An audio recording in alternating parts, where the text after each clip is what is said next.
The numbers, Mason. What do they mean?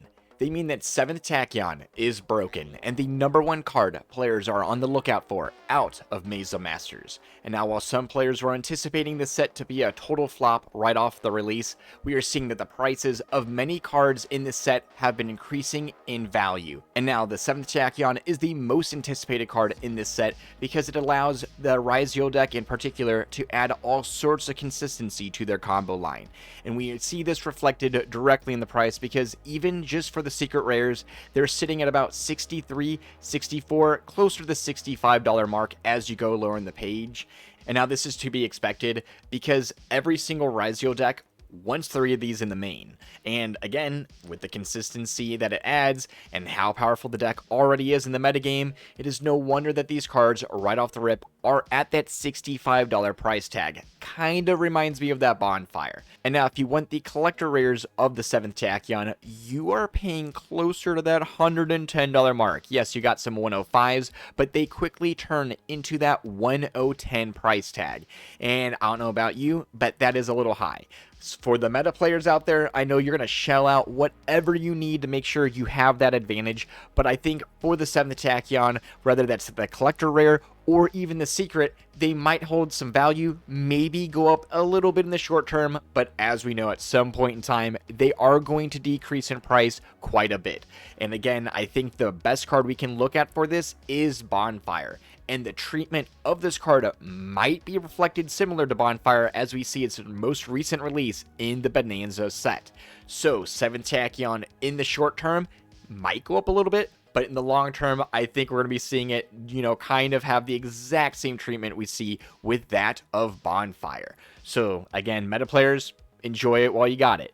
Now, moving to the Molcharmies, and again, one of the other most sought after cards out of the Maze of Masters. And we're seeing that the actual ultra rare of this card is about $30 a piece. And honestly, that's still pretty high, for my taste, at least. But if you're a meta player, you definitely need this card. But if you're a budget player, 30 is still definitely on the higher end, especially when I think the secrets were like 40s around like their releases when people weren't playing them. But again, when we tab over to the collector rares, we see not actually that much of a spike. They're like 43, 44, again, closer to that $45 mark. So if you're going to be dumping into them, I would, I guess, go with the collector rare. But again, much like a lot of the other cards that we've seen in all these other sets, if the Molcharmies end up getting put into anything like a quarter century set, the collector rare will tank in value like we see that of Lightning Storms. So I don't want to say shell out over $100 on a playset of collector rares only to see that one day you turn around and they're $30. So right now our Molcharmies, for their budget versions, are not that budget. And again, unless you're playing in the meta game and have to pick 3 of these up to get an invite or something, you might be better off just kind of holding off for a little bit longer. Again, we have some quarter centuries right around the corner. We already know Fool Loss is in one of them, and it would not surprise me if the Molcharmy Perulia gets put in either the quarter century or gets skipped and gets put in the Megaton just to kind of sell it in the future months, because we know that is the Konami way. But kind of wrapping up with a little bit left of the Maze of Masters, we do have Odeon support spiking in price, and honestly, I was a little surprised about that. So when we look at the Anubis, the Last Judge, we see that it definitely has gone up in price. It was like $2, went up to like $8, and now they're sitting at about $17, $18 a piece. And I think this was a surprise for many, many players. But we saw in some of the most recent tournaments, and some of these are like regionals plus, we have a lot of the Trap Odeon decks topping. And it wasn't just one, it was multiple. And I think that is reflected again in that price chart when we see that slight increase to about that $8 mark. That's when a little confidence was given to the deck. And then once it received multiple tops after that, that is when the price kind of went out of crazy. And again, this is an ultra rare out of the Maze of Masters. So for the Odeon support and the Odeon lovers out there, if you pick them up really early, you are looking exceedingly well. And then I guess when we look over to the man of the mark, we have to check out some of the other support. And again, this is a secret rare, and they're sitting at about $15 a piece, $14.50 if you want to be exact. And not too long ago, they were more at that $11 mark. So not much of a gain. Again, this is the secret. I think the big hype archetype was on the last one because it was an ultra. So again, going up to that $18 mark, really good for one of the ultras out of that set. And then when we see Treasures of the King, another secret rare, these are sitting at about $9 to $10 a piece. And again, I think a lot of these prices have really been surprising players because, I mean, kind of like myself, I think that when we saw the effects get released of these traps, we didn't really see much of their benefits. Again, a lot of the support cards or the boss monsters really aren't that strong, but I think a lot of the power in this deck is through the technical play of the traps. And then moving to the Apophis the Servant, we actually see, again, another ultra rare, and they're sitting at about $7 a piece. They were starting off at about 5s, so not really that much of a gain, but again, I think it is overall a super surprise to a lot of the players, the prices that we've seen for the Eldion support, and it is kind of up in the air whether the prices are going to stay, go up, or go down. My personal opinion is they might start decreasing as time goes on, especially if we don't see continual trap tops in the future events. Yes, we saw this deck do really good right off the gates, but sometimes that definitely just happens because players are not ready or prepared to be playing against that new archetype. So it can kind of catch players off guard, especially at the regional level. But as time goes on and players are used to the deck and are aware of the combos, we see that these prices start to decrease. And I think that is exactly what's going to happen to this archetype over time. But if I'm wrong, I'll definitely let you know. But moving on to something a little more blinging and more like our other market watches, we have to cover a card that we did on our last one, and that is Infernity Archfiend. And now, Infernity Archfiend on this page, when we first mentioned it, was about $5 to $6 a piece, maybe even closer to that $4 mark. But now, as of today, if you go down, we're seeing Infernity Archfiends are about $14 to $15 a piece. And once they're bought out, they are looking at that 30 mark, okay? And that's quite the jump. So if you were not getting in on the ground level of Infernity Archfiend, I'm not going to say run out and get them right now, but as you saw, once the 15s are gone, they're right at 30s. You'll probably have some sellers come in to save the day at about that $20, $25 mark. But again, as we said in the last market watch or even in our ban list prediction video, we are expecting to see Infernities either get unhit on the list with the form of Launcher past 1 or Infernity support. And honestly, we could see both. So even if we get a decent support in the form of Infernity, you will see the prices of Archfiend spike in price. And you can honestly guarantee that it will go way past that $15 to $20 mark, in my honest opinion. Because Infernities are a fan favorite archetype, as well as we saw even way back in the day, they were almost the modern version of Yu-Gi-Oh! That we really weren't ready for. And that's why you saw them get hit so early on in the formats. So again, if you think that's a fair price, maybe you got them cheap, go ahead and put them up. But I do believe we're going to be seeing these prices soar in the future as we get either more support, them off the list, or both. And again, I think it's both. And now that brings us to another card that is spiking in price, and that is Eradicator Epidemic Virus. And now, this is a card we have mentioned multiple times on the channel, 2 if I do remember, and this dates all the way back when it was about $11 a piece, way back when. And now, if you want a single copy, we're looking at closer to that $30 mark. We have one seller at like that $17, $18. I'm honestly surprised why it's there. I'm not sure if it's a ghoster or not, but we see that the average price right now is that $30 mark. And now when we see these are pretty much have just been bought up to that point. So 25, 17, 20, 18, 23, 24. So again, you can kind of take that immediate $30 price point with a grain of salt, because as we know, when it gets bought up to that point, it's not really the value of the card until it starts selling at that. We know that's not the value. So Eradicator Epidemic Virus is just an amazing card out of Quarter Century Bonanza. You know, actually, I think it was 3 times because I had it in the top 10 video. So yeah, we have been talking about this card on the channel, and it's not even hyper in the meta yet. And we've seen in other meta games, Eradicator Virus get super popular, and then the prices of those old secrets would spike in price. So imagine what's going to happen to the Quarter Century secret rare versions of this card. Without it being played, a couple people talk about it, goes from 11s all the way up to that 25, 26, because that's what we saw a price point. So they're sitting at 30s, that's if you want them. But again, in the future, once it's played, I could see it going even higher. So I'm not saying run out and grab these $30 versions. I'm saying if you have a few copies, perhaps you got them cheaper because, you know, you're following the channel, then definitely be holding them for the future meta games. And this is the perfect segue to mention that if you're not subbed to the channel, sub to the channel, because we upload weekly and mention all sorts of cards before they go up in price. Even if they're not in the form of market watches, we have how to beats, top 10 videos, all content that we mention cards way before they are utilized in the metagame and well before they spike in price. So whether you're looking for $11 Eradicator viruses, $8, well, card we're going to mention next, or $2 Primite Lordly Loads, definitely be subscribing to the channel so you get the biggest bang for your buck. But let's move on to that next card. Last week we introduced Guess That Market Watch, and we were talking about a quarter-century water monster that returns to the hand, sends waters from the deck to the graveyard, and we're going to reveal that here today, and it is none other than Swap Frog. And now, if you have been a member of the channel, you've noticed we were talking about Swap Frog all the way down at about that $8 mark. And now, ever since then, we have seen quite the increase in price. And if you want a single copy of the Swap Frog quarter centuries, we're seeing them at about $13 to $14 a piece.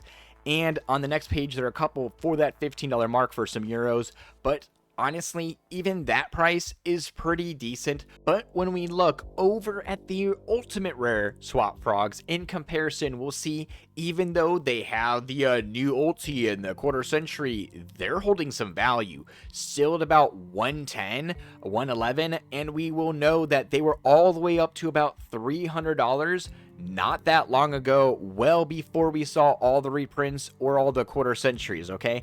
Now, I'm not saying they're going to return to that or that the quarter century rare will go anywhere as high as that. I just want to note that when we compare the quarter century to the highs and lows of the ulti that is still at triple digits, that we will know that that $15 price point for the quarter century secret rare Swap Frog might not be actually that high up there. If we get any form of frog support in the future, which honestly I believe we could sooner rather than later, then we will see the price of Swap Frog just spike out of control, okay? And that's for the ultis, that's for the quarter centuries. But the ones we're talking about today are definitely the quarter centuries because they are exceedingly cheap in comparison.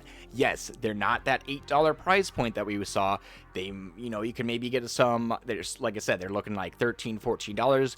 Maybe you'll have a few 13s or 12s slip in. But again, I think it was literally not too long ago, we saw that, yeah, they had a couple slide in at about 12s and immediately bought off the market. And that is because players are now on the lookout for Swap Frog. And again, with Monarch support coming out, new Frog support being timed with it, or with some other water support, not too crazy for Konami to be doing, especially with the way they've been planning their formats lately. And of course, when we mention Swap Frog, we have to mention Ronin Totem, as well as we did on the last Market Watch and the member Market Watch. At that time, it was about $5, and since then, we saw it spike to about that $10 mark, which is kind of where it was on the last Market Watch we did.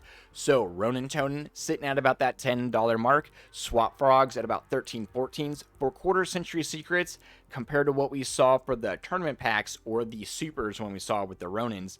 These prices are honestly not too bad. I want to note, if you want $8 Swap Frogs, $11 Eradicators, or $3 Primite Lordly Loads, then definitely become a member of the channel. I know some of you watch the Market Watches, go out and make your purchases, and don't even subscribe to the channel. And I want to say that if you become a subscriber or a member, that you will make your money back instantly and many gains in the future.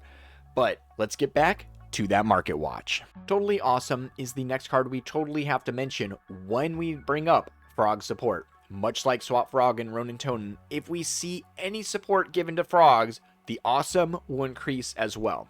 And now we saw not too long ago, he was sitting at about that $15, $16 mark, But again, much like the other quarter centuries, we see quite the increase in price to about $21 to $22 a piece.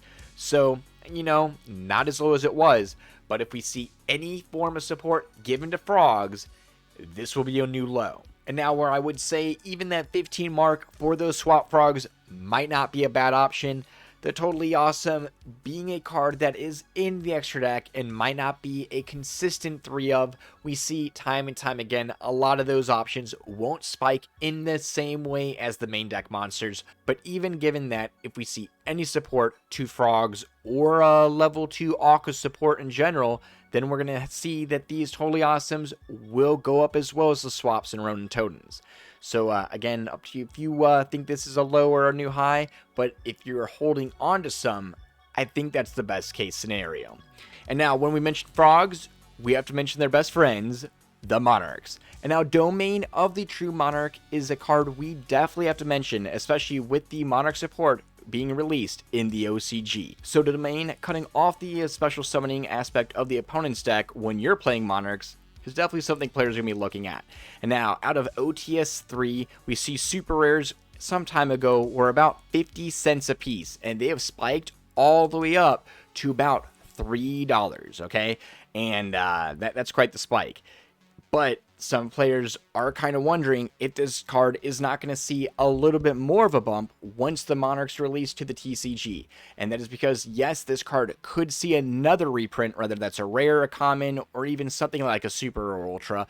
But unless it's something like a collector rare, quarter century, or an ulti, something like that, the super out of the tournament pack with the OTS is definitely going to be the one that holds the most value, because these OTS cards, whether they're the supers or not, they do hold value unless they have a much higher kind of blingier card to knock them down in size. Things like the Quick Draw and Upstart kind of prove that point.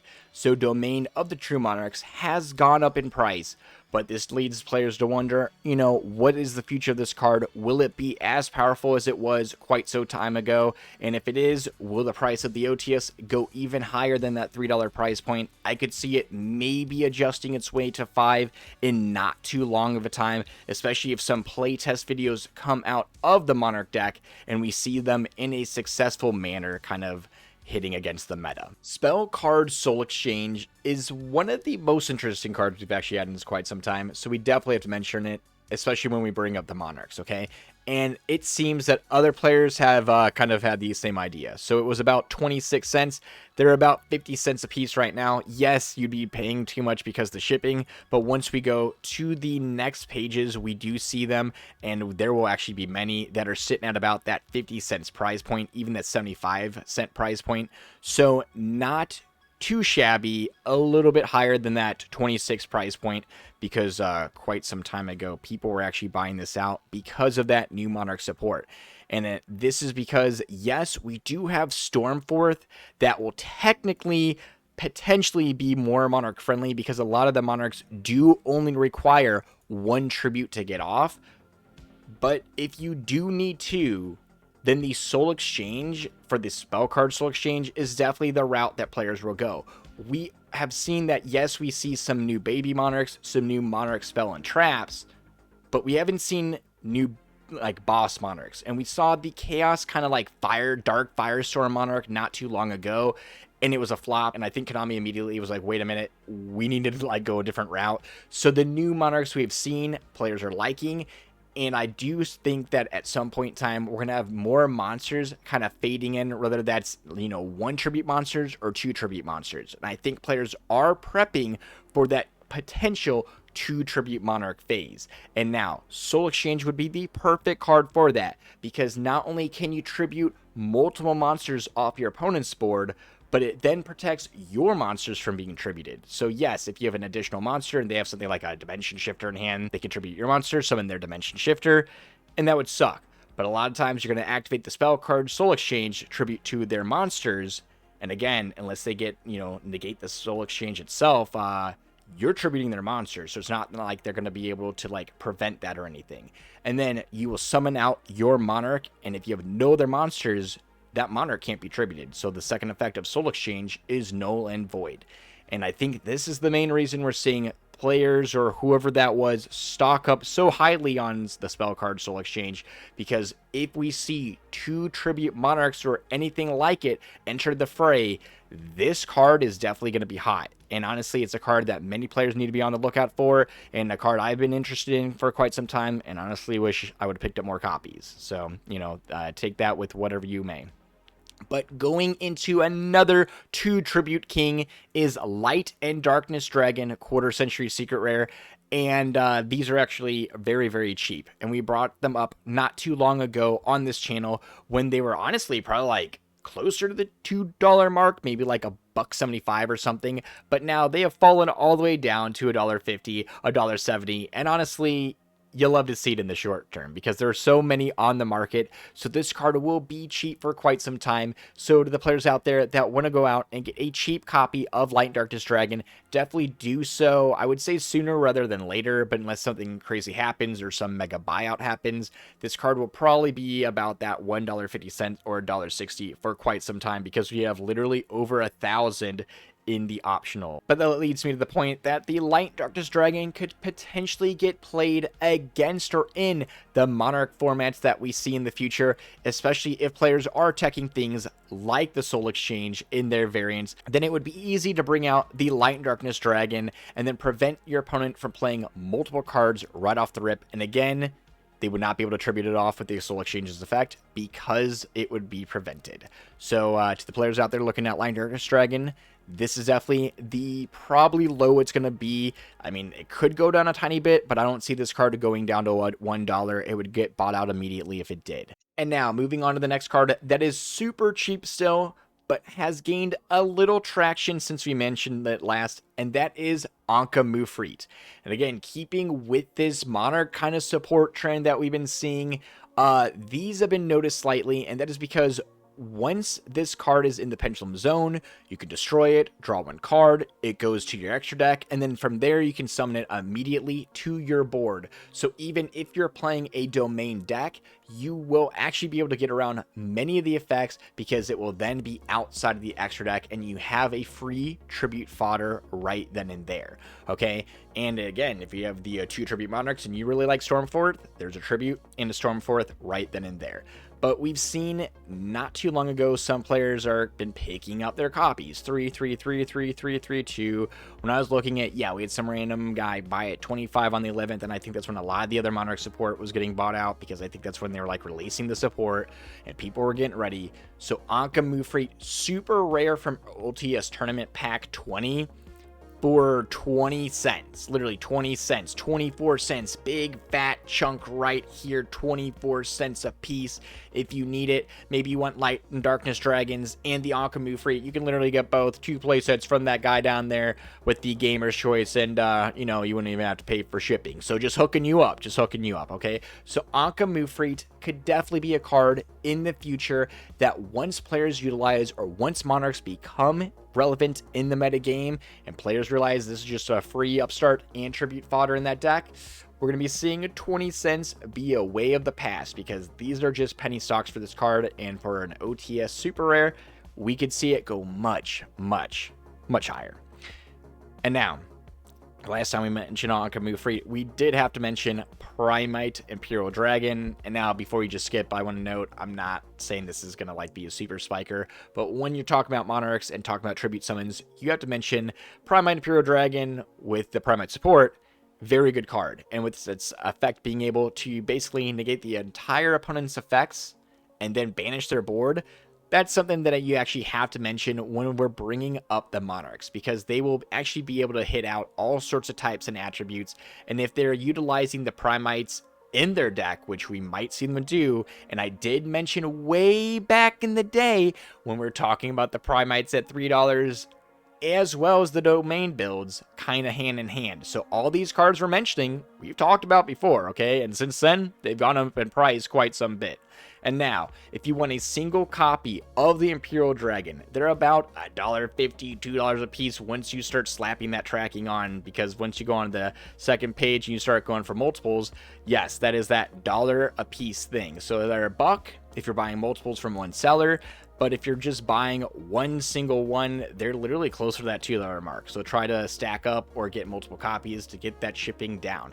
But Imperial Dragon, definitely a decent little card, but I don't see it even spiking that high unless something miraculous happens in Monarchs and it gets sided, but it has room to go up a little bit if you were someone who picked it up even at a cheaper point. And now these next 3 cards I want you to pay real close attention to because they're going to spike massively. So the first card is a monster that will prevent monster effects in your opponent's grave from activating, and it's a hand trap. So the card is none other than Skullmeister. And now, for quarter century secret rare Skullmeisters, they're really cheap right now. They're literally like $5, $6 a piece. Yeah, once you go lower, they're literally like $4.90, multiple copies in one cell. So if you're looking for a card that in the future will definitely see an increase in price, Skullmeister is the card for you. As we mentioned with multiple cards in this market watch, yes, they can go up even more in the future, but we saw at some point they were much lower. Even things like Ultimate Slayer or Book of Eclipse, all these cards were much lower. So most of the quarter centuries have already seen their spikes, and it's really hard to think that those cards are going to go back down to the lows that we saw a year ago. And Skullmeister, though, is kind of the odd man out, where we saw at one point it was actually a little higher and then it has slowly started decreasing. Yes, it says, you know, there's something like $2, $3 a piece, and that's a little lower than this. But honestly, once you slap on that tracking and you can get multiples from one seller, you're really not off with that $1.33. You're looking at about the same price there if you're just buying one. So again, Skullmeister, is it useful right now? Not as much as that Lancey is, that's like $40 a piece. But in the future, if we get an archetype that is constantly activating from the graveyard and you need multiple copies of this thing in your main or side, and it's not a hard once per turn like most cards are right now, then many players are going to be rushing out to buy their play sets of this card. So Skullmeister in the future, definitely be considering it after this market watch. The next card is a spell card that prevents both players from summoning for one whole turn cycle. And now it has none other than Heat Wave. And now the prices of this card are actually pretty cold. Okay, that was horrible. But we are going to say that these are relatively cheap for what they are. So Heat Waves quarter centuries are about $6, $7 a piece. And kind of what we just said with the Skullmeister theory, this is pretty low considering all the other quarter centuries have just been spiking all over the place. And that is because there's just not a lot of respect for this card, I guess. But as we saw with the rares and the commons not too long ago when Tenpai was floating around, this card can spike. And now we see it has been more flooded than ever in the marketplace with copies of the Heat Wave. So it's not like we're going to see the rares and the commons and everything just spike out of control. But the quarter centuries can go much higher than $6, $7. And those commons and rares proved that people were going to be willing to pay for Heat Wave. So for a blinged out Heat Wave, they will definitely shell out way more than this. And we see that quite some time ago, yeah, again, they were about like $4, $5, closer to some of those $3, $4 marks as we go back. But overall, it hasn't seen that huge spike that a lot of the other prices have. So Heat Wave, again, in the future, whether it's Primites, whether it's another deck like Tenpai, we always see time and time again formats start cycling back into this card where it's extremely useful to be side decking it, cut your opponent off of a full turn of summons, and then normally you go for game on turn 3. So the moment that that format happens, you know that Heat Wave gonna be much higher than this, okay? So do yourself a favor, pick up some copies because you will be happy you did in the future. After that, we have to mention another card, and that is Shaddoll Schism. And now, Shaddoll Schism being out of the first rarity collection, again, is actually seeing a very, very fair price. Literally about 2, 3, some of them are closer to the 4 after you start adding that shipping to that card. But again, for about $3, $4, Rarity Collection 1, quarter century rare Schisms, not a bad price. And again, we saw at some point, seen some ups, some downs with this cards, but overall it has not seen anything like the price spikes that we've seen out of Rarity Collection 1. And now it might be a bit for this card to spike up. Yes, we see Shaddolls once in a while getting teched in some meta decks, being able to bust out the Winda, bust out some of the other cards, and that is pretty nice. But until that happens, this card will be kind of slowly flying under the radar unless some crazy buyout occurs, which I don't think it will. But, you know, right now, it is on a low, and that is why it's on a low. So if you anticipate either Shaddol support in the future, whether players are going to tech it, or Konami makes more support, or we get something like tier limits where we saw they could mill a Schism and then get effects off, and if that ever happens, then we know that the quarter centuries of this card will definitely see quite the spike in price, because the Schism is kind of the one card fusion element in decks when you don't actually want to play Shaddol, but you want to get cards like the Broken Winda onto your board. But guys, if you want to be getting cards on the low, be smashing that sub button, because once these videos go out and certain players see it, you know they're on the TCG site buying up these cards, so they're getting their play sets, and then by the time you see it, the card's spiked, and you're like, man, Vengeful, you're kind of a liar. And it's like, no, bro, that's why we're giving the video evidence here, so you know that you have to be watching these videos as they drop. And for the members out there, you get the videos even earlier than everyone else, because I kind of am uploading it. I'll put it out for the members, and by the time it clears, that's when the checks are good. So if you are a member, you get a slight advantage up on everyone else. So do be considering that as well. But if you want to see other cards that are going to be spiking in price, definitely check out our quarter century or market watch that is flashing up above. But most importantly, guys, stay safe, have a good night, and suck it, nerds.